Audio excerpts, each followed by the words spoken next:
মুরগির বয়স 1 সপ্তাহ থেকে 14 দিনের মধ্যে হচ্ছে বিসিআরডিবি ভ্যাকসিনটা দিতে হয়। আর মুরগির বয়স 2 মাসের বেশি বয়সে হচ্ছে গিয়ে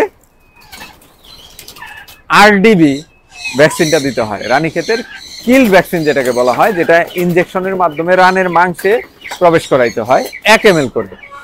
বাংলাদেশে রানীক্ষেত রোগের যে ভ্যাকসিনগুলো পাওয়া যায় তা মূলত 2 ধরনের হয়ে থাকে, একটা হচ্ছে সরকারি আর একটা হচ্ছে বেসরকারি।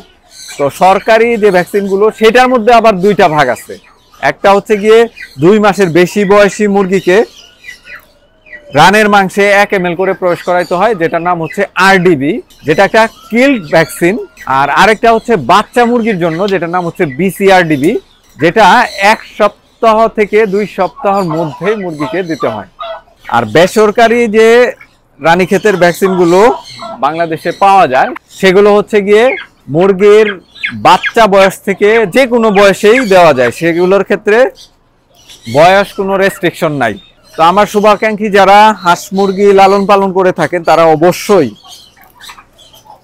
বর্ষা শেষের দিকে শীতের শুরুতে রানীক্ষেত এবং কলেরা ভ্যাকসিন অবশ্যই করে নেবেন। আর হাঁসের ক্ষেত্রে অবশ্যই ডাকপ্লেট ভ্যাকসিনটা দিয়ে নেবেন।